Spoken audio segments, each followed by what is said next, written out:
Party on, Wayne. We're at a headbanger's ball tonight. It's better than a ball banger's head. A little guitar action. That's for you, Carol. Enjoy that guitar action. Yeah, I'm not sure. Now, would that be... You remember the game... Now, this may be before your time. There was this game, and it was just this thing that hung down and had like 4 silver or 5 silver like ball bearings. And so if you took one and let go, then one would go. It was the whole inertia thing. 2 and 2, 3 and 2, like that. Well, that wasn't a game. That was a like learning tool, wasn't like a stress kind of a thing. But that was to show inertia. Yeah, equal and opposite reaction. Yeah. But it was still a toy. You could buy it. Oh yeah, but that would be everybody. But if you put one of those in a bathroom, that would be a ball banger's head. But that was everybody's thing, though. You walked into somebody's office and they had that, and you had to touch it and see what it did. Okay, that made me uncomfortable. There was another thing when I was like 13 or 14 called clackers. Yep. They still make those, and they still have them at football games. A clacker? Yeah. The thing that's the balls you just that goes.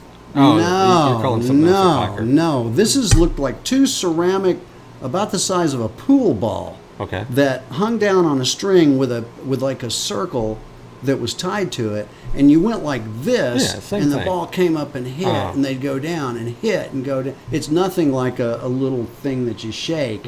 This was whack, whack, whack, and there's no way they sell that anymore, just like they don't sell candy cigarettes or anything. You know, they can't sell candy cigarettes at a store, but they can fire up a doobie but hey, kids, stay away from that candy. Yeah, but did you ever eat candy cigarettes? Yes, they weren't very good.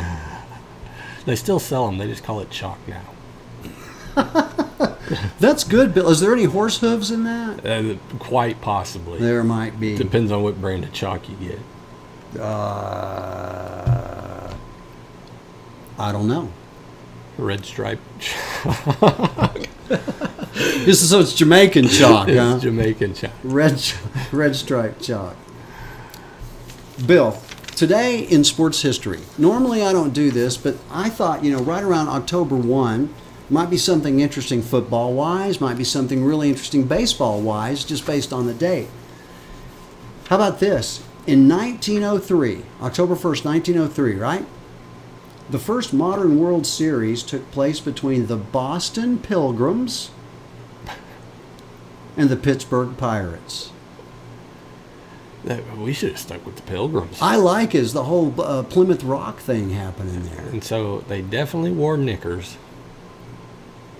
I wonder what the hats looked like back then. I don't know, but I bet they got them in a wad every once in a while, those knickers. Probably. In 1919, Bill, one of my favorite infamous people that actually basically created what's known as the organized crime mob, a guy named Arnold Rothstein, in 1918.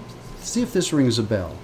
8 players for the Chicago White Sox began their conspiracy to lose the World Series to the underdog Cincinnati Reds. The Black Sox. Say It Ain't So Joe. Shoeless Joe Jackson. That all started with the threats and the payouts from Arnold Rothstein, who had a big gambling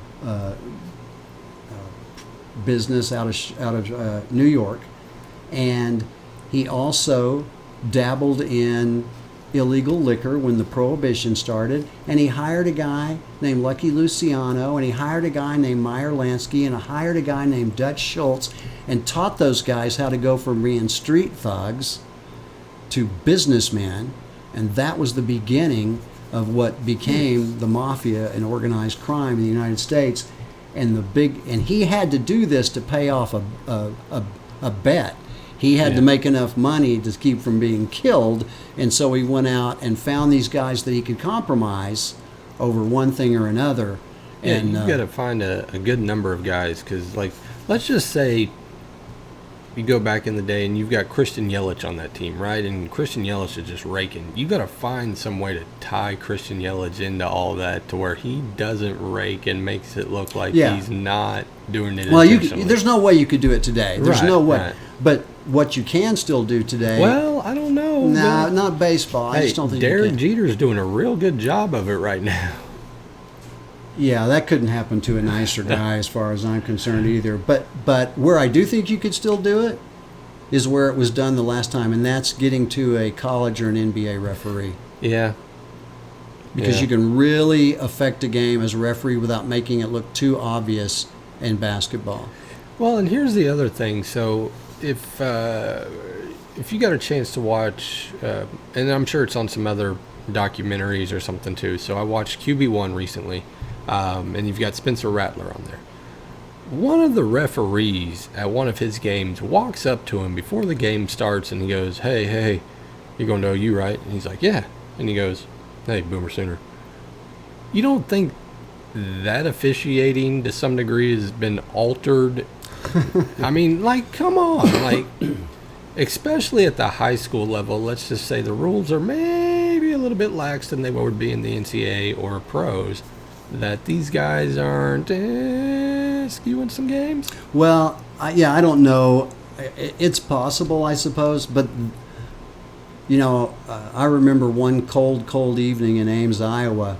A bunch of us up there and trying to warm up, and there's ice forming all over everything, and the field judge, I believe it was, walks up to us, and this is about probably 50 minutes before kickoff, looks at us and says, y'all know there's nothing between here and the North Pole but barbed wire fences, don't you?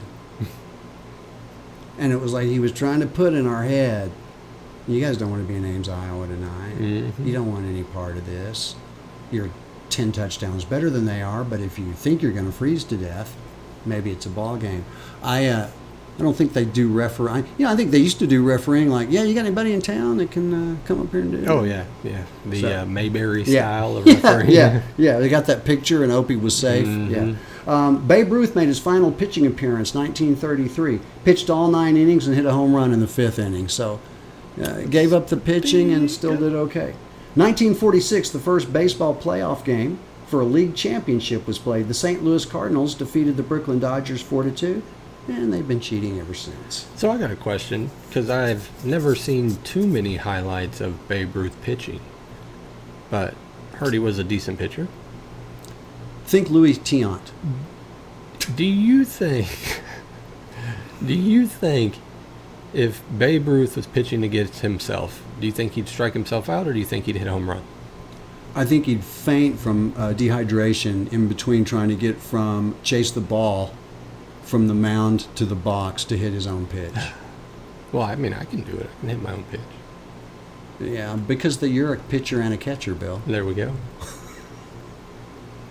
In 1961, Roger Maris hit his 61st home run of the season to beat Babe Ruth's major league record of 60.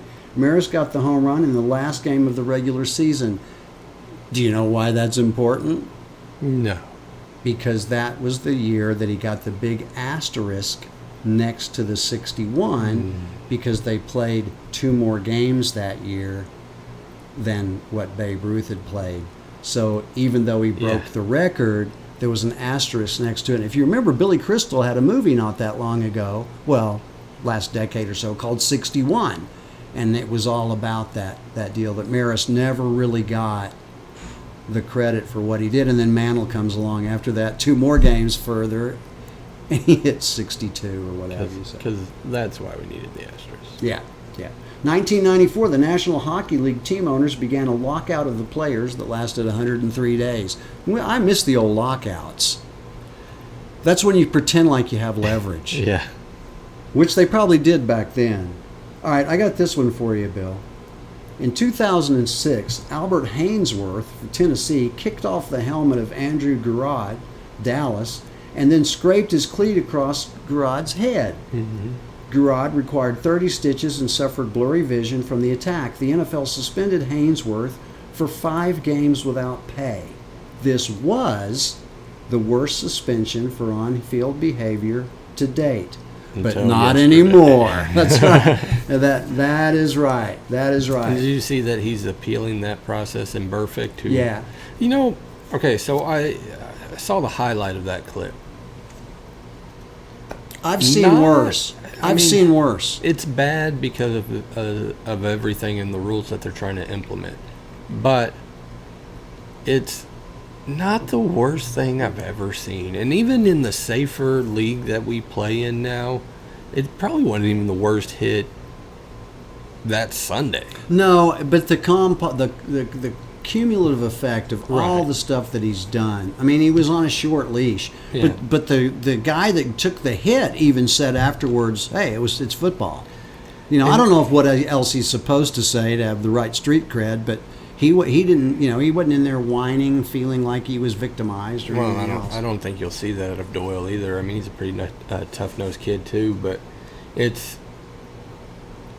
Guys that go across the middle in the NFL are fairly tough-nosed guys. Sometimes, not all of them. It's hard to, think about what that's going to be like. So they go through this rule change right after years, decades of playing a certain way and being taught a certain way. And for it to be okay to do these, some aspects are a little bit different. Like when Sue's stomping on people, that's out of context. But Bill, I know where you're going with this, but I got to tell you, we all have to change things we do in our jobs. If we're professionals, we sometimes have to make. And I realize those are things that come at a fast pace.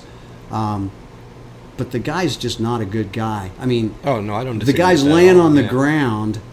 He ends up being okay, but this dude's over blowing kisses to people in the crowd. I mean, that's to me. I have a weird feeling that he's not going to be suspended for the whole year. I think some of it's going to get taken down. I think it's going to be at least above, 8 games. I think 8 games is probably where it's going to be set at. Maybe 10, but that takes you out for most of the year anyway. But yeah, if it's 10, I mean, then he's pretty much gone. However long it is, where is he going to end up? I mean, I got one team, the Patriots. Yeah, so he's missing game checks, which is a big blow to him. But how about you just suspend him for his 8 games? I'm not necessarily saying. I watched something today where they go. It was Chris Carter. That's who it was. Chris Carter goes, I don't ever want to see this guy on the field again. I think after 13 chances, Chris Carter's got a legitimate point.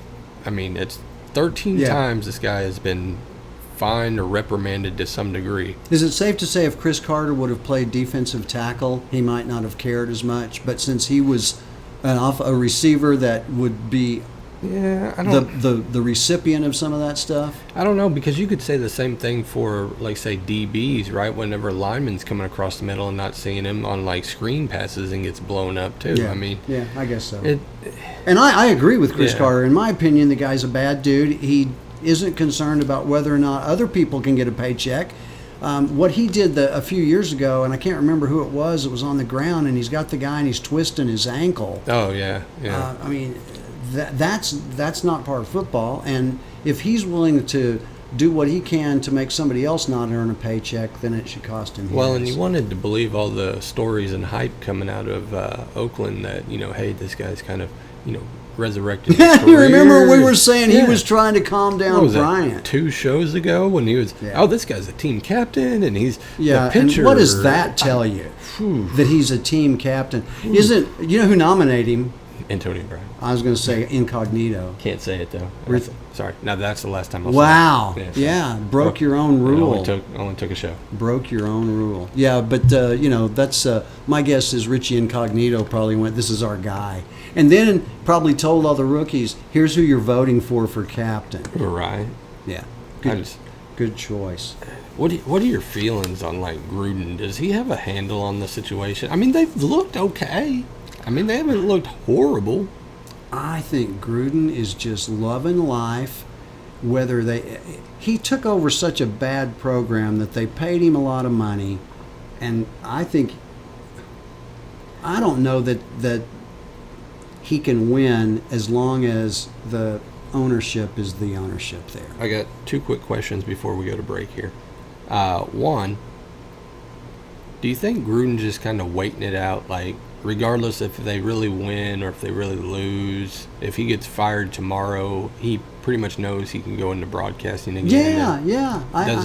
It feels like he's calm about it, and he doesn't really It's not the same Gruden that first came in. 'Cause No, you not don't at all. see that huge intensity anymore. But I'm just wondering if he's going to have to put his brother on his staff. That's my second question. Do you think, because I wouldn't be shocked after this year that he gets fired. Well, I don't know if you Maybe even makes there's it to that the year. there's that group of people up in Connecticut, and there's a guy named Stephen A. I can't ever think of his last name. It's it's not a very common last name. Who today said that he felt like that might happen as early as next week, even though that's not normally Snyder's style, or it hasn't been.